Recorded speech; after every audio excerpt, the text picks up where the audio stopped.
Yee! Hey, fam! Guess what day it is? Guess what day it is? Hump day? That's right, it's Wednesday, and shout to Toronto! It was one of those mornings, I ain't even gonna lie. It was one of those mornings It was hard to get up.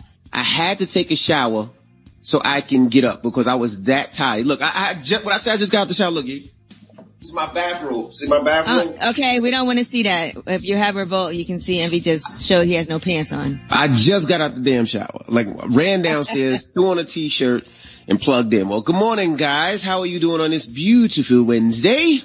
I'm tired, too. Today was a tough day to get up. Yeah, it was a tough one. But hey, we are here. And you got a bomb, drop a bomb right now. Round of applause. Shout out to Angela Yee, all over the internet yesterday. Angela Yee did an interview with August Alsina, my birthday brother. Of course, his birthday September 3rd. We haven't seen August in a while, so that they spoke about where he's been, what he's been up to, his music, everything that's going on with his life, his, past relationships. I don't want to give too much away because we're going to play it this morning. But I thought the interview was dope. You did a good job, man. You did a great job. Thanks, Envy. Yeah, his new album Thank you. His album just came out on Friday, 27 songs, The Product 3, State of Emergency, and he also has a documentary series, a 5-part series on YouTube. And he wanted to really get a lot of things like, just out of the way and clear the space for him to be able to move forward.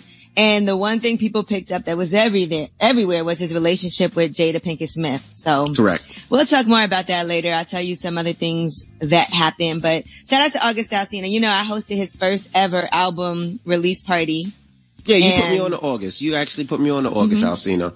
And ever since then I've been a fan, and he's been a good compadre of mine. I check on him frequently just to see no music, just to say how you doing, brother, praying for you, making sure you're good, and he does the same. How are you? How's the wife? How's the family?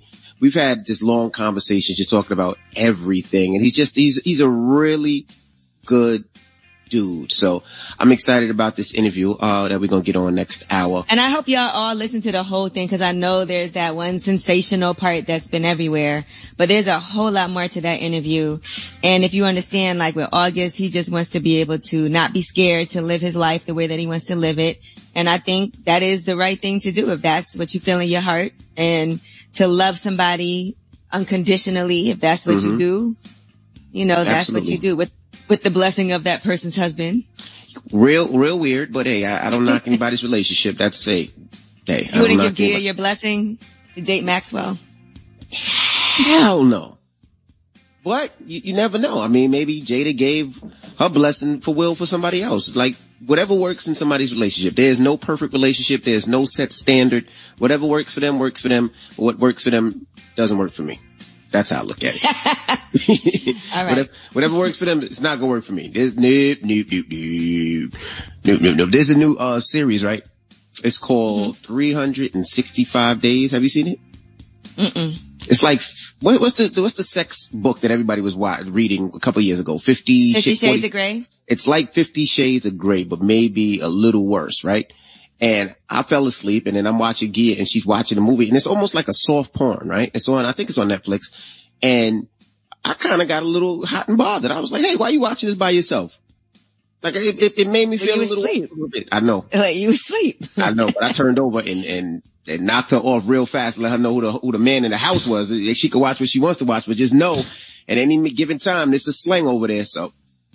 I know she probably was like, let me just be real loud so we can get this over with so I can get back to my show. Great. You know what? I started watching that. It had subtitles, right? Yes. That's very sexual, like, right? I was like, I'll get back to this later. Yeah, very sexual, very sexual. All right, well, let's get the show cracking. Front page news, what we talking about? Ooh, well, let's talk about something new that's happening, and this is the Black Information Network will tell you where you can hear that.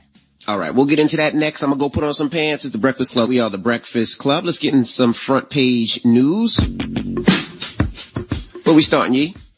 Well, let's start with iHeartMedia. They have launched the Black Information Network on radio and digital channels. Mm-hmm. And yes, you can catch that on your mobile app, on smart speakers, smart TVs, other connected platforms. So what that is going to be is 24-hour service dedicated to news coverage from a Black perspective. I think that's really exciting and something that is very necessary and has been necessary for a long time. So that has just launched. Ben is going to be leveraging the resources, assets, and financial support of iHeartMedia. And that's going to really fill the void that we need right now in the Black community.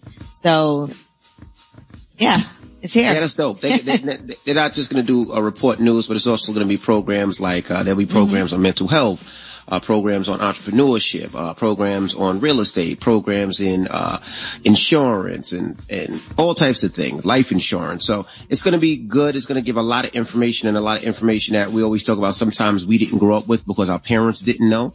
So this platform is going to be a place to get a lot of that information and definitely help us out. So it's going to be dope. I'm excited about it. Anybody out there looking for a job, they are hiring. You can go to iHeartMediaCareers.com, iHeartMediaCareers.com. Let me look that up right now. What, you looking for a job? Yep. All right. Now, Joe Biden is talking about his own, right now, his rallies, and is he doing any rallies? Because, he's running for president. Correct. And here is the reason why he feels like, Donald Trump's been doing these rallies, and it's been pretty dangerous. People from his own team are now being diagnosed with coronavirus. So here's what Joe Biden has to say. I'm going to follow the doc's orders, not just for me, but for the country. And that means that I am not going to be holding rallies. I mean, that seems like an important first step. Yeah. Donald Trump won't even wear a face mask. Yeah. I mean, like I said, I don't understand Donald Trump. I don't understand what he does. I don't understand how he gets away with it. I don't understand why more people are not mad at him or hate him, or the fact that dislikes what he does. It just seems like people still cheer for him, still carry around Trump flags, and still say, what they said the other day, white power. I don't understand. I really don't. You get a nice retweet. All right. And in addition to that, Joe Biden talked about whether or not he has any cognitive issues. Here's what he had to say. I'm 65. I don't have word recollection that I used to have. I forget my train of thought from time to time. You got 12 years on me, sir. Have you been tested for some degree of cognitive decline? I've been tested, and I'm constantly tested. Look, all I got to do is watch me, and I can hardly wait to compare my cognitive capability to the cognitive capability of the man I'm running against. Yeah. If you can't say nothing nice, my mama said don't say nothing at all. So, yeah. All right. Well, that is your front page news. I'm just like, everything we say, you can't compare it to Donald Trump. We have to have our own answers. It can't be like, I'm better based on Donald Trump. No, we have to talk about our own answers. And I feel like every time there's a debate, every time there's a situation, he always talks about Donald Trump. Like what are you going to do for the people? I'm going to do better than Donald Trump. Like you know what? Let me stop. All right. Well, that is front page news. Get it off your chest. 800-585-1051. If you need to vent, hit us up right now. Phone lines are wide open. Again, the number's 800-585-1051. It's the Breakfast Club. Hello, who's this? Yo, what's up, Envy? What's up, Trav? Chillin'. Hey. Hey, Trav. How you doing, boo? I'm good. How you feeling? I'm feeling good. I had a bone to pick with Charlamagne, but he's not there today, so I got to save that. But I want to talk about two things. One, Will, Jada, and August Alsina, right? Mm-hmm. I ain't mad at Jada. I don't know if y'all, Envy, I'm not talking to you. I don't know if y'all what I seen, what August Alsina is working with, but Jada, I'm not mad at you, girl. I would have did the same thing, and I just wonder if Will joined in. Yeah, I'm pretty sure he does. Oh, you think so, Yee? Listen, do I think so? Yeah. Do I know so? No. And I think, I'm gonna tell you what, me and August, before we did this interview, he knew I was gonna ask him about Jada, and he said, do me a favor, let's just get into it and out of it. I'm gonna answer the question, but I don't want to dwell on it for more than 2 minutes. So. Well, I do want to say that in the video, you look amazing, Yee. Like, you look really good. Well, thank you. Thank you to Sandra Dean, who did my hair and makeup. Shout out to Sandra, that's my boo. But, look, right, so one more thing. So, last week, Envy. Yes, sir. You was talking about, how you was giving away stuff, like furniture and stuff. Mm-hmm. And you've not been in a whole positive mood. Because you had a begging call up, begging you. Just for some of your stuff, right? So, I went out on trash day in Philly last week and picked some stuff up for Sean Stone. So you begging, come get your stuff. I've been in a positive mood. I helped you out, and I got you a little bit of stuff. And that's it.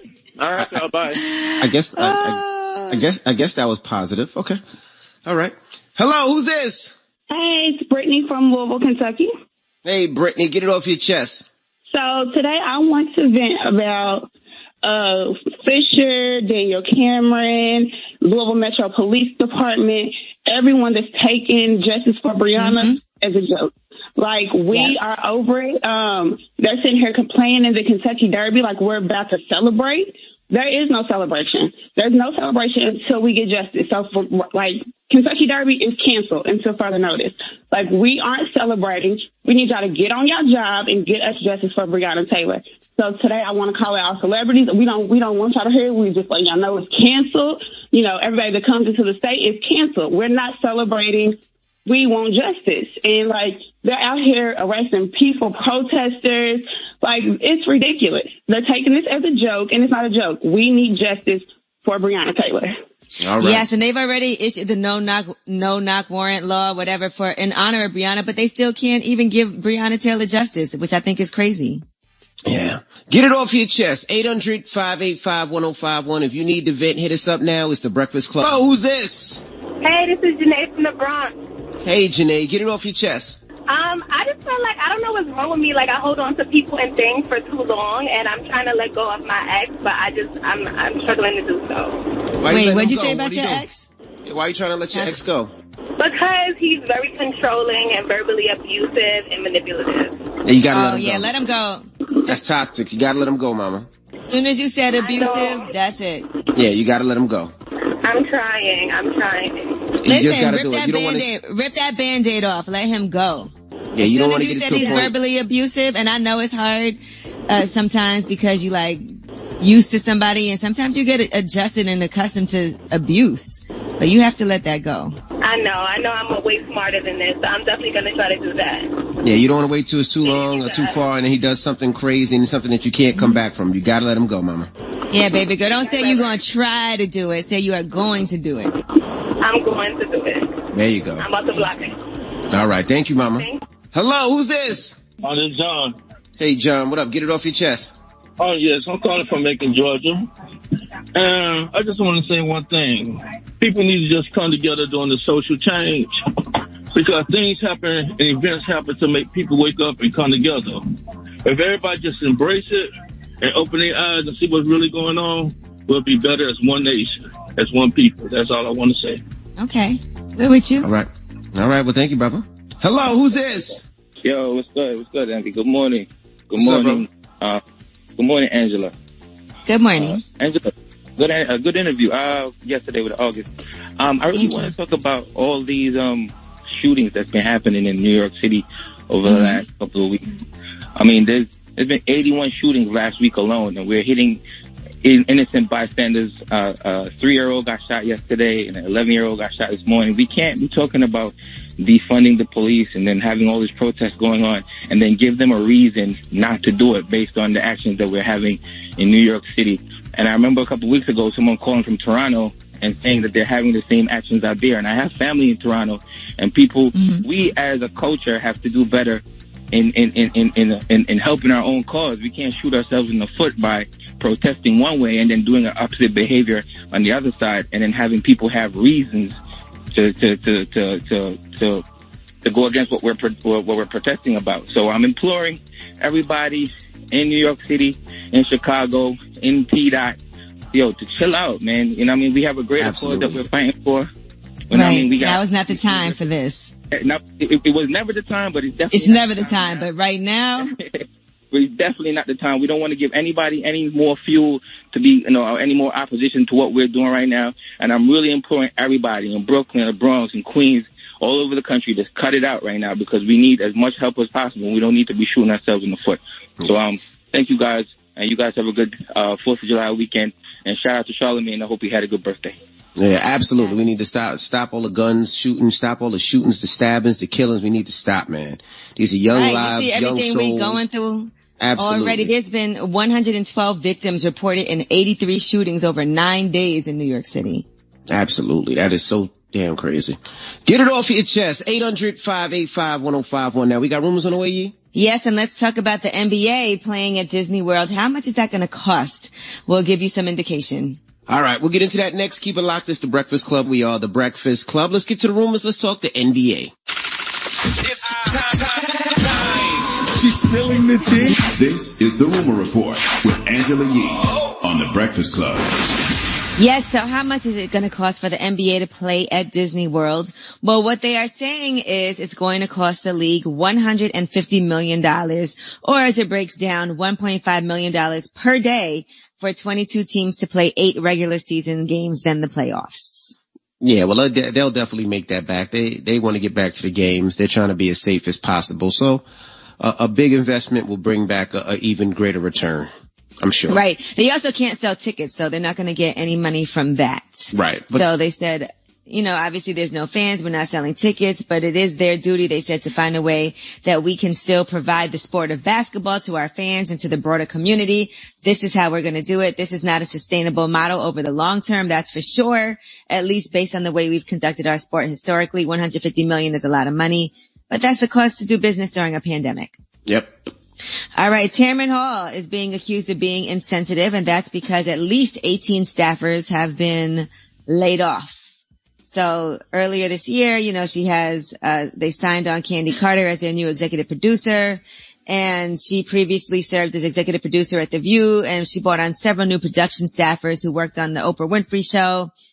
But they said now, as, they're just not, quote, fired. They just did not renew certain people's contracts. I've seen people mad at that. But if during the pandemic, a lot of people are getting furloughed and a lot of people are getting let go. So I didn't understand the problem or the situation. I mean, people are not working, so I understand. There's been so many job cuts, so many different places.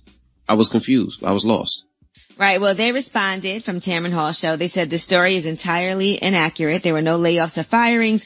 Rather, the show is making behind-the-scenes changes and chose not to renew some staff. We appreciate everyone's contributions to our first season. Change is not uncommon for a show between seasons. It remained a top priority to ensure our entire creative team remained employed during the season in the midst of the pandemic. Okay. They made some changes. All right. Now, HBO has announced that Curb Your Enthusiasm is returning for season 11. They said Larry David is already busy writing in anticipation of another round, and they're saying there will be some probably COVID-19 references in the new season. Yeah, I know you probably don't watch Curb Your Enthusiasm. I was going to say that. I definitely don't watch Curb Your Enthusiasm. I know a lot of people do. I know it's a comedy television series. I just never got into it. Maybe I'll get into it now if we're still, under quarantine when they release episodes, but I just never seen one. Hilarious. That's my show. All right. Mm-hmm. Now, Tamia, it appears that she is contradicting what Fab had to say about the 2 versions of So Into You. If you guys recall, here's what Fab had to say. Tamia is who the original song came from. Mm-hmm. Tamia was getting surgery on her throat at the time when we did the video and all that. No, when we did the song. Oh, okay. So we got Ashanti to do the song because she was getting, and then when we did the video, she was back. She got back together, and Ashanti was running all around because Ashanti was scorching, so we couldn't get schedule-wise, we couldn't get the video. So we came back with Tamia, and she relayed the vocals after her throat surgery. Well, Tamia posted 25 years, 8 albums, 0 throat surgeries. So I guess that's her response, which would make it seem like what Fab is saying is incorrect. Yeah, this, we always say there's 3 sides to every story. It's her side, his side, and then the truth. I wonder what it is. I don't even care. I mean, the song came out amazing regardless. Her version was dope, and Ashanti's version was dope. It doesn't even matter to me anymore. I mean, that was 15 years ago, 20 years ago? Mm-hmm. All right. And you can see this next story on binnews.com. That's BINnews.com. That's the new network that was launched by iHeart, Black Information Network. And Terry Crews, people are upset because he just can't get it right. He needs to just stop tweeting. He tweeted out, if you are a child of God, you are my brother and sister. I have family of every race, creed, and ideology. We must ensure hashtag Black Lives Matter doesn't morph into hashtag Black Lives Better. Where's Terry Crews' wife? Like, it has to get to a point his wife got to be like, baby, just give me the phone. Like, where's his significant other? Where's the person in his life that's saying, yo, you're wilding right now? Where's that person? Don't we all have that person in their life? I know that for me, that's Gia. I mean, where's that person for?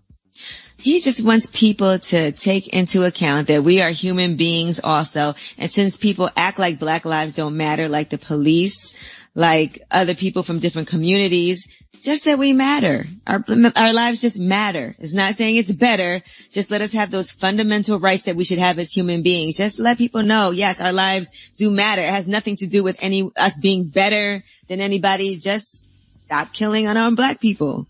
Stop calling the cops when no one's committing a crime. Stop assuming that black people don't belong in certain spaces. Stop trying to make sure we can't get real estate. Like, black lives do matter.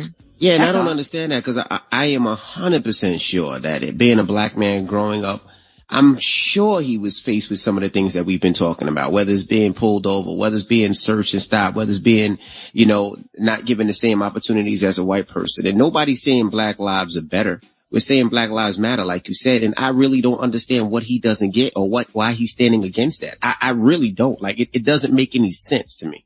All right, we're going to play a new song right now, too, by the way. Kanye West and Travis Scott, Wash Us in the Blood. And then we will discuss later on in the show, but make sure y'all check this out. This is a brand new song that they just put out yesterday. Kanye West, Travis Scott, Wash Us in the Blood. We are the Breakfast Club. Let's get in some front page news. Where we starting, Yee? Well, let's start with what's happening with coronavirus. And I just wanted to say that I was planning to go away, but now I'm not going on my trip anymore. I see. Did you see I tagged you in the post that the I already saw it. Oh, you seen it? Okay. Just making sure. But I seen a few people posting about their trips going to Jamaica because that was the plan. But the real reason I'm not going is because I know right now with people going there, their cases are going up. And so I don't want to disrespect Jamaica because they shouldn't want us there. They should not want us there because they did a great job of containing everything. And here in the United States, we haven't done such a great job. As you can see, they're trying to scale back openings and put a pause on things. Actually, Donald Trump canceled a rally in Alabama because of coronavirus concerns. So that's a responsible thing to do. Yeah, seriously. He had his first rally in 3 months, and that was in Tulsa, and that resulted in 8 campaign staffers and 2 Secret Service agents testing positive for coronavirus, and the rest of his campaign staff at the rally ended up in quarantine. Yeah, that's crazy. I mean, we got to be more careful, and vacationing and doing everything that people are doing right now is going to affect us in a negative way. And I know everybody wants to get back to the clubs and get back to partying and get back to the casinos, but we just got to be very, very careful. And if we do go out, you got to wear a mask. And I know I've been looking at clubs and places and nobody got their mask on. Wear a mask. Listen, people are having parties for the 4th of July, okay? And I really did believe that when I first planned this trip that by the time we got to here right now, that things would be much better. Things were declining. Things were starting to safely, hopefully open up. And as you can see, that hasn't happened. Now, the mayor in Miami-Dade has said that he will sign an order closing restaurants nightly at midnight. And so anybody that is at a nightclub, converting their space into a nightclub after 12 o'clock or not complying with this order, they said that will be a misdemeanor and violators can be fined and spend up to 180 days in jail. In Colorado, the governor has ordered that bars and nightclubs have to close. In Delaware, they're closing bars at the beaches. That's due to an increase in cases. And 14 people in Westchester County in New York tested positive after attending a high school graduation in another state.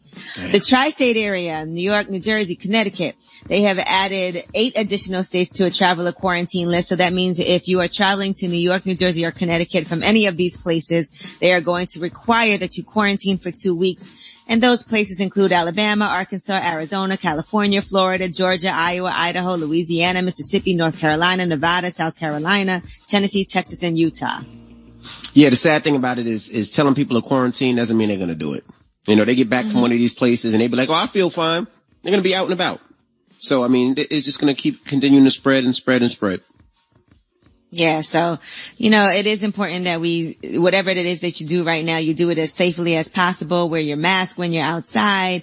I know it is a holiday weekend and everything, so people want to be out and about, but the reason why we're in this situation now with places closing back down is because people aren't being safe. So it is important that we are as responsible as possible. Now, Joe Biden has said... Let me say one thing too before you go. People, the mask is not a chin strap. I just want people to know that. Like, just has to say you got a mask on and it's just on the bottom of your mouth. It's not a chin strap. Like, it has to cover your whole face. And I know it's awkward and I know it's uncomfortable, but how many times have you been out and about and you've seen somebody with a mask on and it just covers their chin? Like, you gotta cover the face. You gotta cover the mouth. You gotta cover the nose. And if you can, somehow wear some type of glasses that cover the eyes as well if you're out and about. But you gotta be safe. I ain't gonna lie. The other day I went for a walk. I walked like a couple of miles and it was 93 degrees outside. It's hard to breathe. And I couldn't. Yeah. So every time there was no one around, I would pull my mask down if I was walking down the street and no one was on the block. But then as soon as I walked past the people, I put it right back on. But I get it. It is hard. Yeah. All right. Now, Joe Biden is saying that he's not going to be doing any rallies, and that is because of coronavirus. Here's what he had to say. I'm going to follow the doc's orders, not just for me, but for the country. And that means that I am not going to be holding rallies. Yeah, I think that makes sense. I think that's for the best. I mean, he can do them online, do some type of rally, Insta rally or social media rally or, whatever it may be. But to put people together like that is just a danger. It makes no sense. Right. And you can do a virtual rally, by the way. Correct. So those are things that you can do. Now, iHeartMedia has launched the Black Information Network on radio and digital channels. So you can get that on the app. You can get that via your smart speakers, your smart TV, and other connected platforms. And it's going to be 24/7 programming that is all dedicated to news coverage from a Black perspective. And that's something that is very much needed right now. Absolutely. And then not only that, they're going to be doing programming that relates to our community. I know we always talk about, growing up, there's certain things that we didn't know, we didn't have in our community. We didn't necessarily know how to invest or need help with entrepreneurship or mental health or real estate or whatever it may be, life insurance. There are going to be programs like that help and teach and explain and break things down. So I'm excited about that. And speaking of real estate, I have noticed, and I was also just reading an article and just from my own personal experience, that people are really trying to buy homes right now. Yeah, homes are great prices. But there's a shortage of things on the market. And I'll say, but they're not. Like in Brooklyn, the prices are skyrocketing, I feel like, is kind of high still. Yeah, it depends on what price range you're looking at. But the reason people are buying homes is just interest rates are at an all-time low. So you can, get a house with a 2% interest rate or a 3% interest rate with a 2 in front of it, not 2%, but with a 2 in front of it. But you can find those deals and people are like, you know what, this is my opportunity. Also refinancing. People are getting out of those high interest rate loans that they have and they're lowering their rates and payments a month, which is a smart thing to do right now if you can. But what I have noticed is that a lot of people haven't been able to see things in person until recently. So it kind of was like a rush to go and look at properties and, just people bidding on different things. People have been looking online at things that are for sale, at homes and properties for sale. And now they have a chance to see it in person. And there's many people that have been looking at those properties before they could have a chance to go in person and see them. So, and a lot of people have maybe changed their mind and delayed, selling at this point in time. So they might have planned to do something and they're like, all right, I'm going to just wait it out and see what happens. So it's just an interesting time in real estate. Yeah, you can't, it's very scary, even for myself, I'm actually moving, so I have to sell my house, but it's scary because you don't know who's coming in your house. You don't know, if they've been quarantining, if they've been away from people, but people have to come in your house, look at your house to see if they want to buy it. So it's very scary, difficult times. All right. Well, that is your front page news. All right. Thank you, Miss Yee. Now, when we come back, Yee got a chance to sit down with August Alsina. A lot to talk about. There's been clips all over the internet yesterday, but it was a full interview. They talk about so many different things. And let's get that on when we come back, all right? August Alsina, The Breakfast Club. We are The Breakfast Club. Now, we're still kicking it with August Alsina. Yee got a chance to sit down with him and kick it with him one-on-one. Let's get into it. Hey, August. Hi, Angela. And I know it's weird. Like, I just feel like I've watched you grow up from when you first, came out as an artist and to see where you are today. Your album just came out as we're filming this yesterday. Yes. And there's 27 songs. 27. Yeah, State of Emerge and See. Yes. Part 3. Mm-hmm. So let's get into it, because we were discussing how, first of all, it's been a while since you've been doing interviews. Absolutely. And you even said you're like a little nervous. I am. I'm trying to, I'm sure it's evident. I'm trying to, calm myself down a little bit. It's part of the process. And you put out the documentary series also. Mm-hmm. And it's a 5-part docuseries. And I feel like we really got to learn so much about you. I know we know some things about you, which really connects people to your music, just because there's some common things that sometimes we look at celebrities and celebrities seem so perfect. But you've, I think, always been really honest about things you've been going through in your life, and this dug even deeper into it. So I do want to talk about that. How long were you filming that? I started, I think, way back in 2015. So for it to finally come together, it's really been a long time coming. And, part of it was, due to time. Mm-hmm. But another part of it was also, I felt like I was still in the process and kind of still in the oven baking and still trying to give birth to it. And, to see it finally come together it's beautiful. But the other side of it was that I was nervous, to open myself up like that in that kind of a way. The purpose for me was to hopefully be a voice to people in the world by exposing myself through the art and hopefully allowing people to see themselves through it as well. Yeah, I feel like watching, because I watched the docuseries before I listened to the album, and that helped. Because it was like I was able to connect your real life experiences to the music. So when you listen to a song, I'm like, okay, he talked about this in the documentary, because it really is what you've been going through. Yeah. Even family is clearly so important to you, and I feel like we knew that. And your mother. My mother. Yeah, I know that's so complicated to even... No, but you know what though? I really want to honor my mother. The way my mother has embraced me and supported me through this journey. She really gave me a blessing to do whatever and speak my truth and really take accountability for a lot of the trauma that my brothers and my family we've encountered. None of these things make our parents bad people. What I have now come to realize, because I think I used to really be hard on my mother just because I wanted a certain type of thing from my mother. And I feel like I've been forced to grow up in this world alone. But what I realized about my mother is that there are certain things that has been deficient when it comes to may or may not have showed up for her. Like, I don't know my grandfather. I don't know her father, and he's alive, My grandmother actually just passed in March. God rest her soul. I just remember her always saying, tough love. When anything would come up, tough love. You got to give them tough love. Tough love. And, I can only imagine what my mother's experience has been when it comes to her parents. And I don't really know my mother's story like that, right?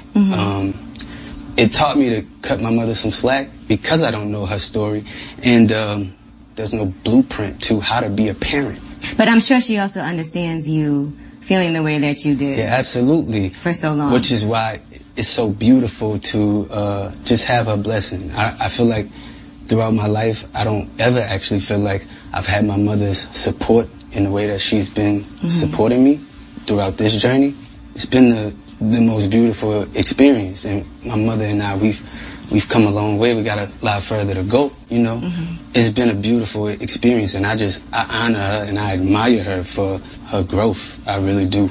And I think what's most important about this is that none of this is an attack on anyone. Any of the stories that I shared in the documentary isn't an attack towards anybody. It simply is me sharing my story and some of my life and how painful some of that has been. Right. To show how pain can be a gift for us. I think I used to complain a lot about the amount of massive, tremendous pain that I felt. You've been through a lot, August. It's been a lot. Yeah, it's been a really rough road, and a lot of times I really did believe that I would die. I truly believed that, to come out on the other side, and I'm still in my process, you know, to be able to use it and show people that you can transform it. You know, that's real life alchemy. I mean, you even talk about being molested and your mom witnessing that. So was that a huge release for you to be able to say that? Absolutely. With those kinds of situations, it can be so normal to you up until a certain age, right? And then you realize, whoa, actually, that's not normal at all. Me expressing that wasn't even about the act, right? Because you can look up to a person so much and admire a person so much, and you're like, I love this person, I want to protect this person. But for someone to have tampered with you in that kind of way and still be able to have like this evil energy towards you, I don't understand that. But you know, narcissism is really real. Yes, it is. I mean, and those type of experiences, they affect you greatly, you know, psychologically. You might not right? even realize it at the time. Yeah, you don't really realize it while you in that moment, but it affects you when you don't speak on certain things. And I'm not saying that everybody should tell the world their business. Right, you process things and deal with it how you deal with it. Everything's not for everybody, but for me and what I felt called to do and felt led by God to do was to use my voice to help other people release whatever it is that they are feeling or whatever they're going through, because the world needs a real healing. You know? Was there ever an apology or a recognizing? No. Well, okay. Nope. I don't even need it, you know. I forgive myself, and when I can forgive myself for anything, I then create the space to be able to have forgiveness for you. People are lacking love out this month. All right, we got more with August Alsina. When we come back, don't move. It's the Breakfast Club. We are the Breakfast Club. We're still kicking it with August Alsina. Now, Yee got a chance to sit down with him, so we're going to get that back on. You have an episode on what is love. Absolutely. And one thing that people ask, like, who is August linked to romantically? Because you're never very open about that. Like, we've seen you, you know, out on dates, and we've assumed certain things. And I remember you put out the song Nunya, and a lot of people were saying, okay, you know, August is dating Jada Pinkett-Smith, and that was something that was circulating as a rumor, and that kind of solidified it to people. So what was the real situation with Jada Pinkett-Smith? Because I don't know if you were pursuing her or you guys had just a close family type of relationship, and I would love for you to be able to shed that. Here's what I'll say. People can have whatever ideas that they like, but what I'm not okay with is my character, you know, being in question. Contrary to what some people may believe, I'm not a troublemaker. I don't like drama. And I also don't think that it's ever important for people to know what I do, who I sleep with. But in this instance, it's very different because, as I said, there's so many people that are side-eyeing me, looking at me questionable about it. I mean, I've lost money, friendships, relationships behind it, and I think it's because people don't necessarily know the truth, but I've never done anything wrong. I love those people, literally, like my family. I don't have a bad thing to say about them. They are beautiful people. You know, when something starts affecting my life, I don't really have a choice but to express my truth. I actually sat down with Will and had a conversation due to the transformation from their marriage to life partnership that they've spoken on several times, and it, you know, not involving romanticism. He gave me his blessing, and I totally gave myself to that relationship for years of my life, and I truly loved and have a ton of love for her. I devoted myself to it. I gave my full self to it. So much so to the point that I can die right now and be okay with knowing that I truly gave myself to somebody. Right, you did the right thing. And I really loved a person. I experienced that. I know what that feels like. And some people never get that in this lifetime. So I know that I'm completely blessed. And this conversation is difficult because there's so much that it would be hard for people to understand. But once it starts to affect me in my livelihood, I have to speak up about my truth and stand on my 10 with anything that may come along with it. Is it disappointing that she never addressed it to you? Because, like you said, you lost out on opportunities. Yeah. I never even can get into the thought of that because I'm only responsible for myself, right? I just always stay silent because I never want to be the person to cause confusion because I love these people. Right. And I have literally never been in love in that kind of a way. So much so that being intertwined in that way, walking away from it, butchered me. Like I'm shaking right now because it almost killed me. Not almost, it did. It pushed me into being another person and my newer self. It broke me down. It was a part of me being paralyzed, trying to pull myself apart from it. It probably will be the hardest thing that I've ever experienced in this lifetime. And, it's difficult because I never want to be the person to cause any confusion or step on toes, right? You want to be honest. But I want to honor myself and I want to honor my authenticity. And if honoring my authenticity means you hate me, stone me, shoot me, crucify me, whatever, bury me an honest man. I saw on the What is Love episode you also talk about just what love is, like two cars just crashing together. And you described after your sister passed away just having to disentangle yourself from that relationship. That definitely played a huge role in it.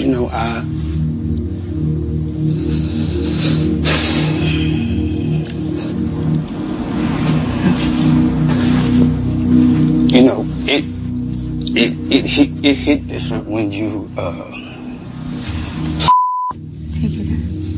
It's fine. It's a different experience when you're standing over your sister's dead body and she was just here and alive and then she's suddenly dead, right? And I remember standing over my sister and I was weeping, wailing. And I can remember my cousin kept pulling me off her saying, she gone, you gotta let her go. And little did she know I wasn't only weeping about my sister, I was mourning myself.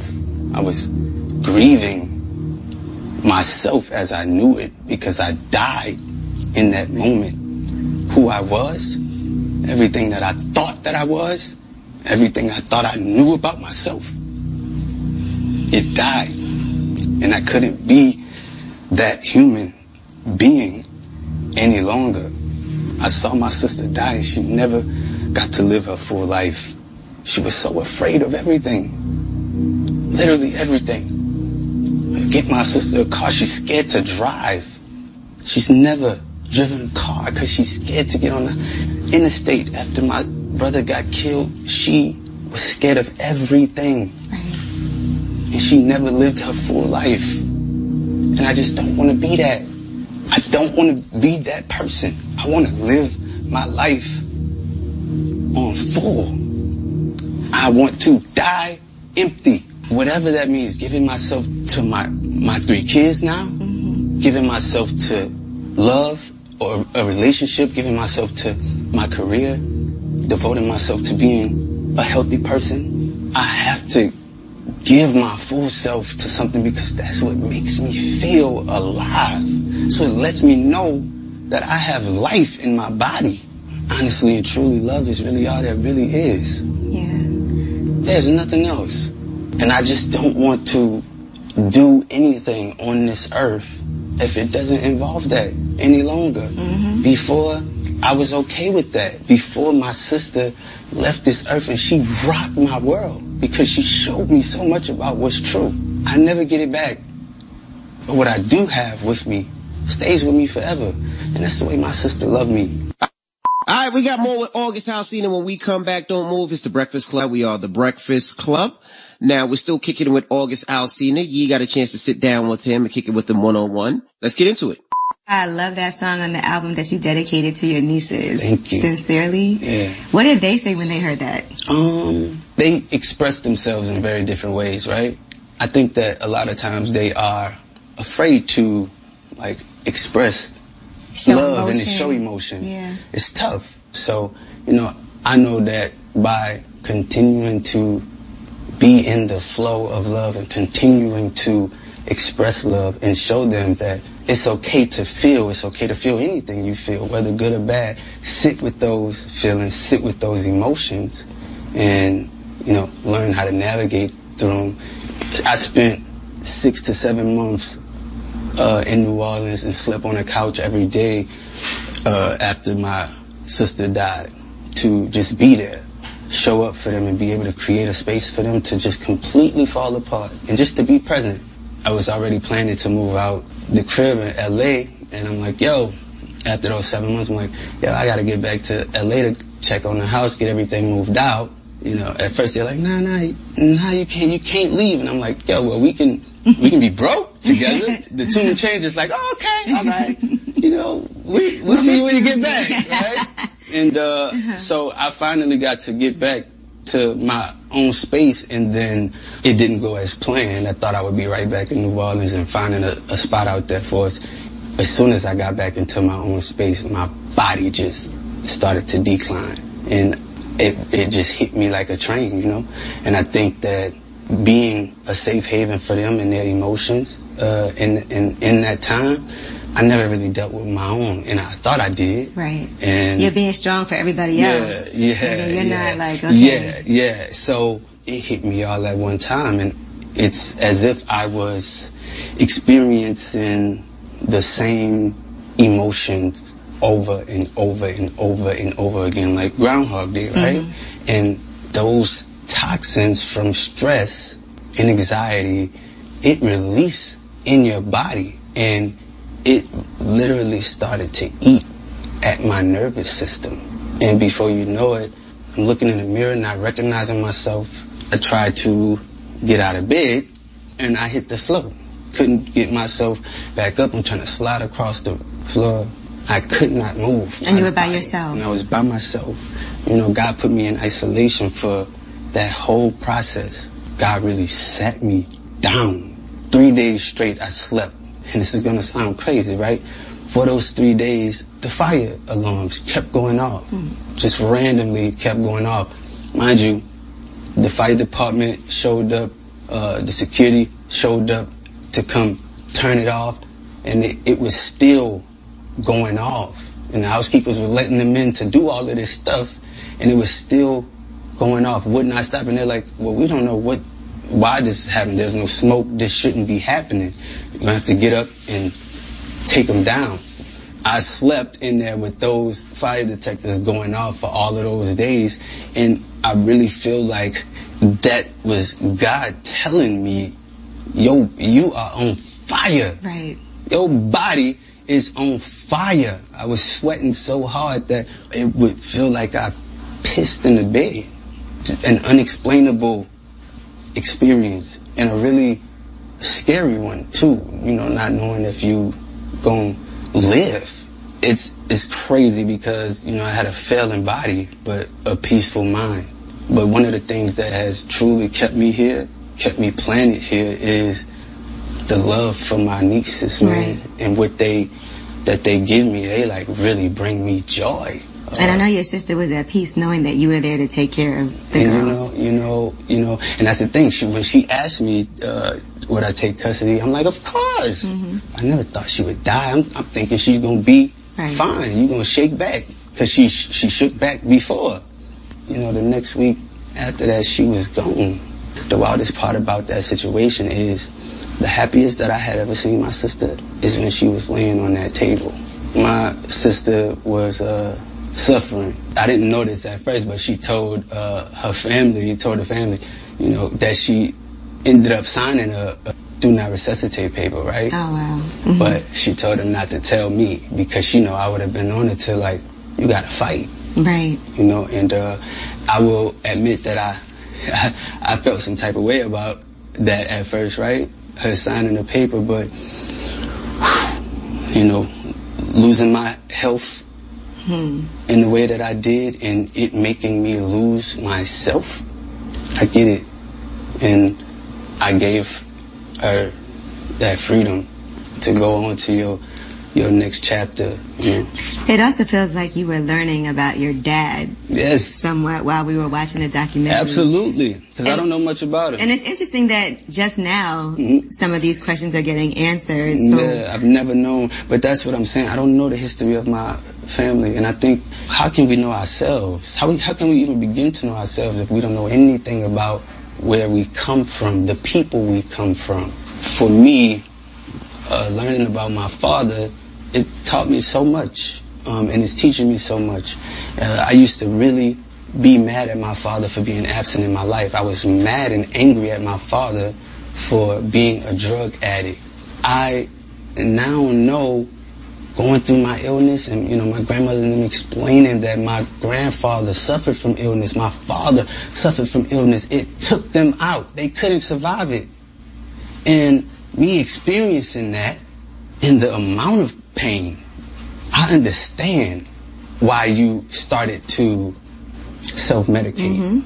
Here I am, I have the resource, at least more resources than they did, to be able to get into places and get into these doctors to try to see what's going on. But I know what it's like when my grandmother is saying that my father would show up to the hospital and he's suffering, and the doctor is telling you, oh, you look, everything seems to be fine.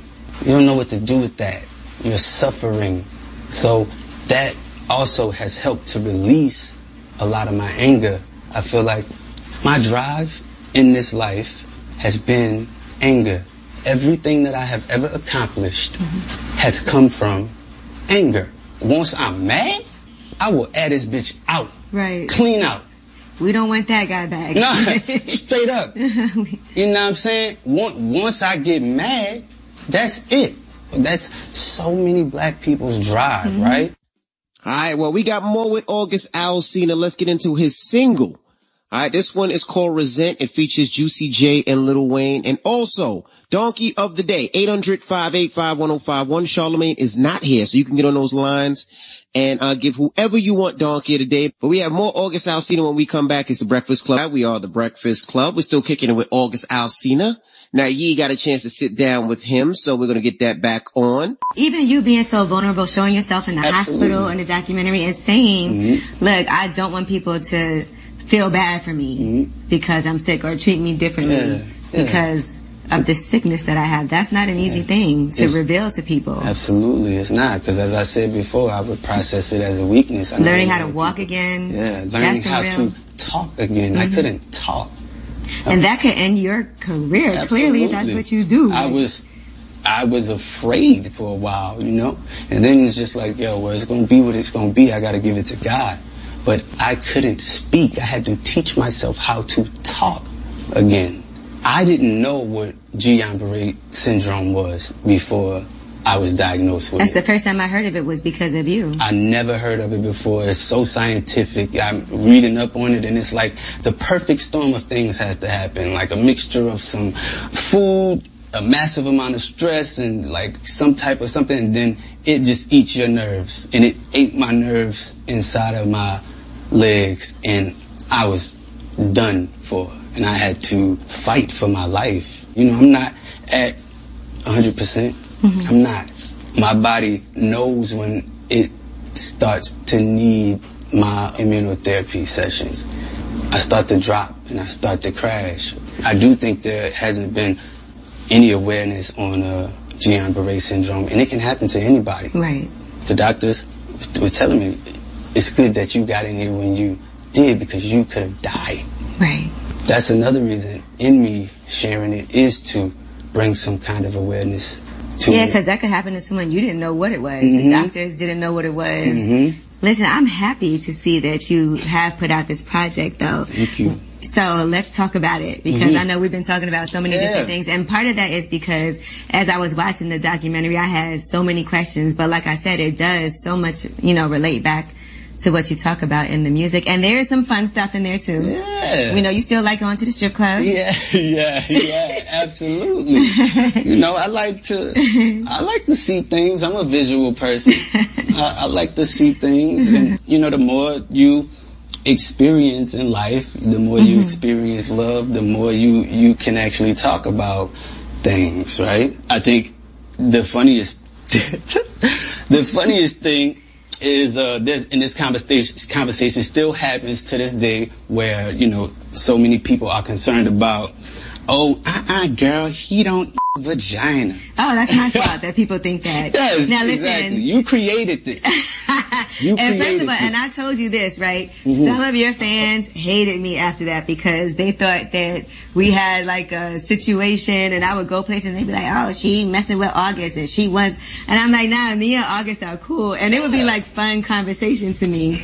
Obviously you did lip service. You were one of the first people when I brought it back. Yes, I did. That did my podcast. The very first episode, right? Yeah, you showed us some pictures of yourself. I just was saying that I was just talking about this the other day. I'm like, I remember doing Ye lip service, and I'm young, dumb, full of and I'm like, y'all like, can we see your I'm like, sure, why not? And I look at, it's crazy because I look at those videos now and I'm like cringing at them, like, wow, like, what are you doing? You know what I'm saying? But that's what being young and, ready. Exactly.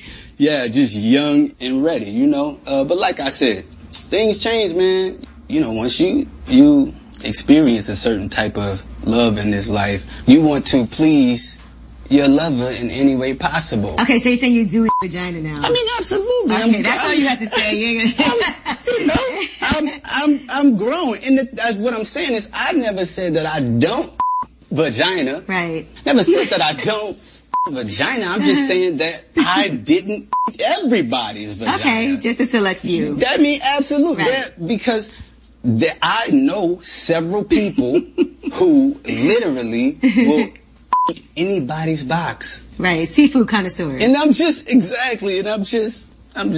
But you still haven't swam to the butt yet, right? No. Okay. Nah, not yet. It's right there. It's right No, not yet. Okay, so you haven't been in love yet. I mean, I've been in love, but I got a complex with poo, man. I don't really enjoy poo. Well, we don't want you to eat that. There's a difference. I mean, poo. It's clean, it's clean. But poo, that's where it's at. Right after the shower, after a bath, maybe some salt water in the ocean. You might gotta dig up in there and make sure nothing is there. Cause so it's not off the table. If I get a speck in my mouth, I'm after all you've been through, that's what makes you traumatized. Yeah, I'm traumatized because you know what happened? Oh God, you had an experience. I did. I've had an experience one time, and I did. Okay. And it didn't work.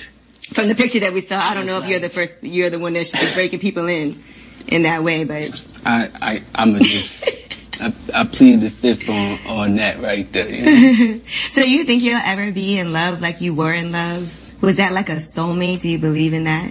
Absolutely, I do. I believe in that, absolutely. And soulmates can come in many forms. In the form of friends, lovers, whatever. I think that experience was really tough for me, and took a lot out of me that, I don't know. I don't know if I am even prepared for a relationship. I saw you said you were celibate now. Yeah, I haven't had sex in so long. What's so long? Wow, 3 years now. Wow, that is a long time. Yeah. But I haven't even really necessarily had a huge desire. I think there's something that I was researching called demisexuality. Basically, like you are sexually attracted to people that you feel emotion from. Right? Whereas back in the G, I just used to be able to hit something like, what's good? Yeah, I've heard. Yeah. I just used to be able to hit the number, and now emotions have to be involved, you know? And it feels like you want love so bad. Absolutely. I love love. Well, I know we could talk for hours and hours and hours, and I know we'll do this again. Absolutely. But I want you to give us just having to deal with everything you've gone through in and out of the hospital and not knowing what was going to happen. What are some of the lessons that you would leave us with? The biggest lesson for me has been to always strive for more, always strive for something different, and to be comfortable with being uncomfortable. And that's a really hard thing to do, but those uncomfortable places and those tight places forces you to rise up or get crushed. That's all I got. That's a lot. Well, thank you, August. I always appreciate you, and thank you for just being so great to me for all these years. You know, I got a lot of love for you. I have a lot of love for you, too. I really appreciate it. And it's an honor for me to be able to sit here and do this interview with you because this album is such an important album. Thank you for being a part of my journey. I literally love you. I'm thankful for this moment. It's been very freeing for me, and I feel like a lot of weight has been lifted off of me, and I'm just thankful to you for assisting me in this journey.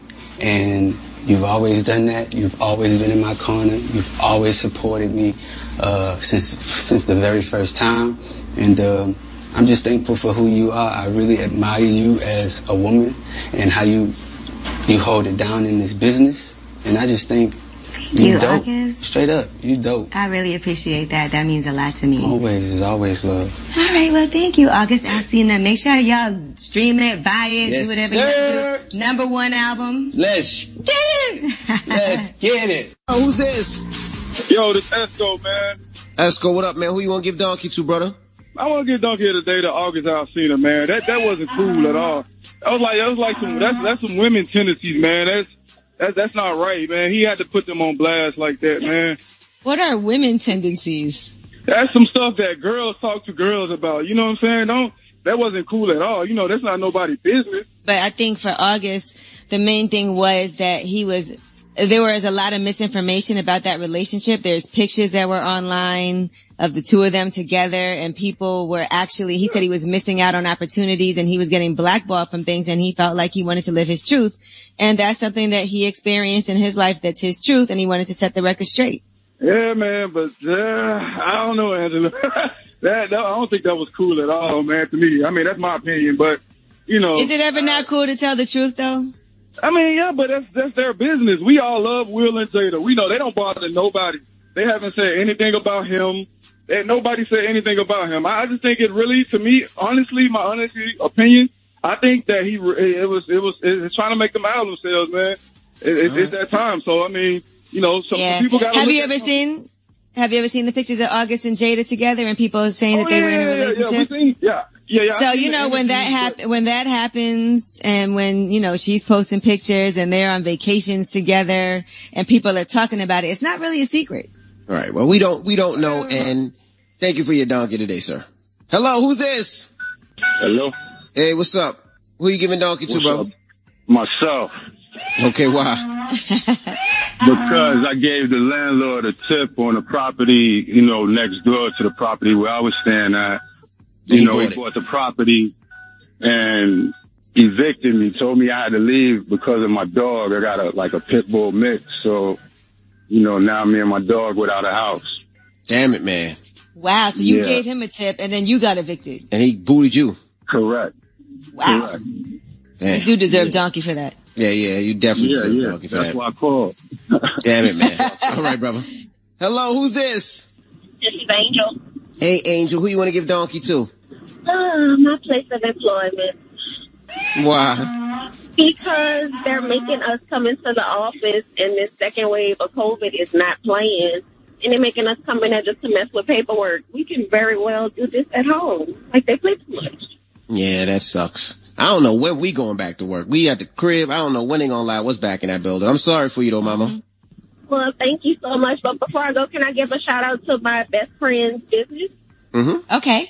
Okay, my friend has a business called Sweet Expressions, and it has a lot of dope apparel for men, women, and children. It's at Sweet Expressions, EXPRESHUNZ.com, and she has a lot of dope stuff, and y'all should go check it out.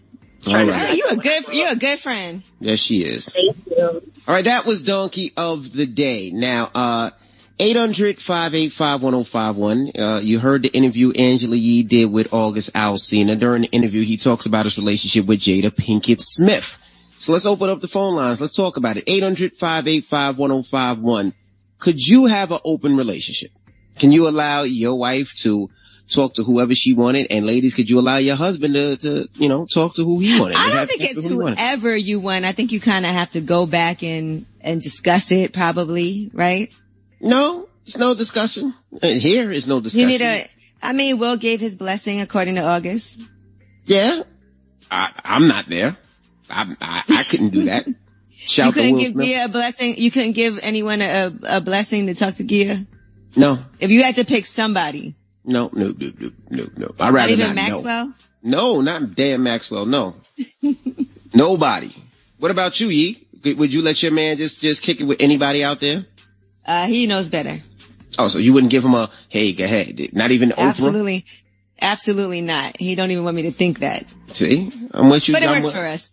Yeah, it works. Hey. 800-585-1051. Are you in that situation? Would you do that? Call us now. Let's talk about it. It's the Breakfast Club. We are the Breakfast Club. Now, if you just joined us, earlier today, we played an interview with Angela Yee and August Alsina. Now, during the interview, he said he had a relationship with Jada Pinkett. So we're asking 800-585-1051, can you have that type of relationship? Can you have an open relationship? Me personally, no. That doesn't work for you. No. You know what? A lot of people are out here in open relationships and don't know it. That's different. If you don't know, it's a little different. That means you're getting cheated. You know what I'm saying? And I know people who they know that their husband does what he wants and they still don't do anything. And so I think that's wrong also. I think it's wrong when people lie. If you have an agreement, like, okay, look, they say they're in a partnership now, right? And that's what it is. It's a partnership. And Jada was like, Will could be on the other side of the house. As a matter of fact, let's play that audio right here. If you marry me, know this. We're going to be together. We're going to be under the same roof. You might be on one end of that joker with somebody else. And I might be on one of this joker with somebody else. Yeah. And I always said, that's ridiculous. But we're going to be in this joker together. Right. So that's what works for them. And they're both okay with it and in agreement with it. The problem is when people do things and they sneak around and do them. That's what the real issue is, when they lie. Correct. And I think with me, I'd rather be lied to than to know what's going on. There's no way that I can know that my wife just went somebody and somebody blew her back out. So you would rather be lied to. Okay. That's interesting. Yes. I'd rather not know. Would you want to know? I mean, I'd rather none of it, but would you want to know if it was the difference between, would you want to know your man has another girl and they chilling? Listen, I would like to know because I would like to make a decision if I want to move forward in this relationship or not. I would like to know. I can't have an open relationship. It's not going to work for me. What about you? Would you allow your man to run around and sling his penis all over the place? Well, first of all, of course not slinging penis. I think that sounds awful. But I do feel like they've been together for such a long time. We could say that now, but who knows if you'll feel that way, 20 years from now. Maybe, Envy, when you're in your 60s. No. No, you probably won't even be able to get an erection. I will, and no, it's not going to happen. But let's go to the phone lines. 800-585-1051. Hello, who's this? Mia. Hey, Mia. We're talking about an open relationship. Would you have an open relationship? I do. You do? Okay, how does it work? Talk to us. How does it work? Works perfectly fine for me. I just feel like it's less cheating. You don't have to worry about your partner being with anybody else. So I love it. So he's allowed to talk to whoever he wants, and you can talk to whoever you want. No questions asked, nothing. No questions asked. It makes for a more positive relationship. It's just, you don't have to hide anything. I love it. Okay. All right. You never get jealous? No. Never get jealous. Sometimes, we bring our partners, we enjoy each other. I mean, it's nothing to be jealous about. So you bring your dude in the bedroom? Yeah. With your man? Yes, it's totally open. Envy, you should try that with Gia. No. And now let me ask you a question. Does your man and your boyfriend go with each other too? No, they don't. Okay. But it's more so pleasing It for works my for them, man hey. yeah, it's more so pleasing for him to just watch, I guess. So, I mean, if we like it, we love it. There you go. I'm not mad at you. Well, enjoy. You have fun. And how long you been doing this? Probably for about 10 years now. Do you have kids? I do. And do the kids know? Have you ever caught feelings for the other guy? Well, of course I have feelings for him. I mean, we're pretty much in a relationship. Do the kids call him Daddy 1 and Daddy 2? Wow. Like, how does it work? Because that's my dad, but then it's the other guy. He's like other daddy. No, like how they're very aware that, you know, this is mom's friend, this is dad's friend.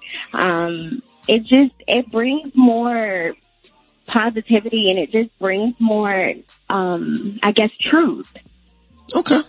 I respect it. If y'all like it, we love it. All right. You guys should definitely try it. Nope. You should do it, Envy. I can see, let Gia pick the guy, or maybe you could have a say. You do it. Let your man pick a girl, and then you pick a guy. Thank you so much. 800-585-1051. Would you have an open relationship? Would it work for you? Do you have one and it works for you now? Call us up now. It's the Breakfast Club. We are the Breakfast Club. Good morning. Now, if you just joined us, we're talking about August Alsina and his relationship with Jada Pinkett-Smith. They allegedly have an open relationship. And we're asking, would you have that type of relationship? Hello, who's this? Maya. Hey, Maya. Good morning. Good morning. Could you have an open relationship, Maya? I did. With my You ex-girlfriend. did? Mm-hmm. And how did that work? It didn't really work out very well. The dude ended up disrespecting me. And I warned her a couple times. But I put her at my crib the next day, so. Wow. So it didn't work for you? No. Would you do it again? I would if there was more communication and understanding, I would. Okay. Okay, right, so she's not against it. Nah. Hello, who's this? Hey, Envy, this is T from Florida. Hey, T from Florida. Good morning. Good morning. We're talking about an open relationship. Would you have an open relationship with your man? Absolutely not. Why not? For the main reason, look what's going on now. Look, August sat there and told his business to everybody, him and Jada's, and that's what happened when the other person get their feelings hurt. Gotcha. Okay. So you wouldn't do it because you think people will be talking and you don't want your business out there. I don't want my business out there, and I think it's dangerous in a relationship, especially when you're married. But you know, Jada was posting pictures of the two of them together, of them on vacations, at award shows, on the red carpet together. It wasn't like something people didn't know. She just never said it. Yeah, but if it's a relationship and she's married and they have an open relationship, when people have those type of relationships, it's normally private. Whether it was pictures posted or not, he could have just been their friend. Okay. All right. Well, thank you, Mama. Let's go to one more caller. Hello, who's this? Hey, this is Reese. Hey, Reese. Now, would you have an open relationship? No, I don't think that, I don't even believe in open relationships. I feel like people who have open relationships, is because they're missing certain things from whoever they consider their main relationship. And I'm very old school. That's how I was brought up. So I feel like if you are interested or entertained by other people, then you shouldn't even be in a relationship, period. You should just respect the other person who's being committed and let them know, hey, I want to see other people, until you can learn to be in a committed relationship with just one person. Because there's still jealousy involved and so many other things, even when you are in an open relationship. So what's the point of being in an open relationship when you're still going to have jealousy and tensions and everything else with the person that you started it with? What if now let me ask you this, just based on what was said on Red Table Talk before, what if you and your husband aren't having sex and they're not physical with each other, but you guys just have a partnership? Yeah, I saw that, and I didn't really understand it much. Like, me and my husband, the way we see things is very old school, but I feel like if you're not having sex with your partner and you guys have a partnership, but you're missing that and you're needing that physical, from somebody, then either you and your partner need to have a conversation, or, you guys need to figure out what steps as far as separation, because if I'm going to be with you, but I can't get all of you physically, mentally, then I don't see myself being with you. Because I feel like a partnership includes all of that. It shouldn't just be like a certain thing. But that's just me personally. Right. I think that works for them. I think that works for them. And if it works for them, that's great. It couldn't work for me. One, I'm too jealous. I couldn't sit there. And like I said, my wife was watching 365 Days, which is a new show on Netflix that's very, graphic. And I was kind of upset. Like, why are you watching this? Are you getting turned on by this? I had to sling some penis around last night. She's like, ain't nothing happening here. Oh, you better not believe that. But anyway, what's the moral of the story then? The moral of the story is different strokes for different folks, literally. Literally. All right. Now we got rumors on the way. Yes, and we are going to be talking about some backlash for rich people. We'll talk about Kim and Kanye and why people were upset about some of their posts. All right. We'll get to that next. Keep it locked. It's the club. Let's get to the rumors. Let's talk Kim and Kanye. This is the Rumor Report with Angela Yee on the Breakfast Club. So listen up. Yes, so I saw that people were upset at Kim and Kanye, and they said that they are insensitive because of these posts. Now, Kim Kardashian posted, "Meet North's Frisian horse. We have 14 gorgeous Frisians on the ranch." And Kanye tweeted out, "I'm so proud of my beautiful wife, Kim Kardashian West, for officially becoming a billionaire. You've weathered the craziest storms, and now God is shining on you and our family. So blessed. This is still life. So I made you this still life. We love you so much." Now, people were saying that it was insensitive with the time period right now, just because those Frisian horses cost $50,000 each, and they have 14 of them on their ranch, and they were just feeling like, everybody's going through it right now. We don't want to hear about how rich you are. Yeah, people got to stop. I mean, they are still working. They're still making a lot of money, and they are donating a lot of money. They are fighting. Kanye donated a lot of money to the cause, to the George Floyd's family and everything that's going on. Kim Kardashian has been fighting. She's been going to the White House trying to get people freed. So they are making a lot of money. If they want to purchase things and they want to buy things to make themselves happy or whatever it may be, so be it. Like, people need to get out of their business. Like, for real. Like, they are doing what they're supposed to be doing, and they're giving back. Right. I mean, look, yes, people can stay out of their business, but then I guess when you post certain things, you get certain reactions from people. So, I think it also is what comes with that. Yeah, people need to stop. And a Frisian horse is about $34,000, right? I'm looking them up right now. They range from 34 to 54,000. Don't tell me you have 14 of those also. Nah, I ain't got no Frisian horse. I'm scared of horses. All right. Now, speaking of people and getting out of businesses, Jada Pinkett-Smith, of course, has a Red Table Talk. And now everyone's posting this throwback clip of her on the show talking about her relationship with Will Smith and how she is not going anywhere. Listen to this. If you marry me, know this. We're going to be together. We're going to be under the same roof. You might be on one end of that joker with somebody else. And I might be on one of this joker with somebody else. Yeah. And I always said, that's ridiculous. But we're going to be in this joker together. Now, a lot of people are talking about that in reference to, obviously, August Alsina saying that he had the relationship with Jada Pinkett-Smith for years of his life and gave of himself and the love that he had for her, and Will Smith giving them his blessing. I actually sat down with Will and had a conversation due to the transformation from their marriage to life partnership that they've spoken on several times, and it, not involving romanticism. Mm-hmm. He gave me his blessing, and I totally gave myself to that relationship for years of my life, and I truly loved and have a ton of love for her. Yeah, I mean, look, people can talk about their relationship all they want, but what works for them works for them. What works for them doesn't necessarily work for me. But as long as they're happy, they're together, things work in their relationship, every relationship is different. You can't be mad at that. All right. Now, as we're trying to figure out what are you going to do on this holiday weekend, since we're talking about rich people, Justin Bieber has rented a $5 million Hamptons home for 3 weeks, and he paid $375,000 for that for 3 weeks. Yeah, I mean, people can't really go out the country, so they're going to the Hamptons, they're going to Malibu, and they're renting these mansions and they're relaxing. I think Jay he rented a mansion out there in the Hamptons. Justin Bieber. I mean, yeah, that's what people are doing. Envy, you had the nerve to tell me when I told you I canceled my trip that I should try to go to the Hamptons.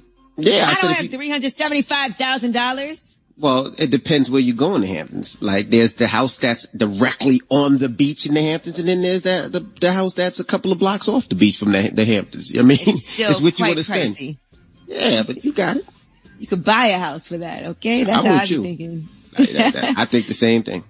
All right, and Will Packer has a sports drama in the works, a HBCU sports drama, so that should be exciting to watch. It's a timely story about a young man's journey of discovery at an HBCU and his fight against the NCAA system. So I'm excited about that. I'd love to see that.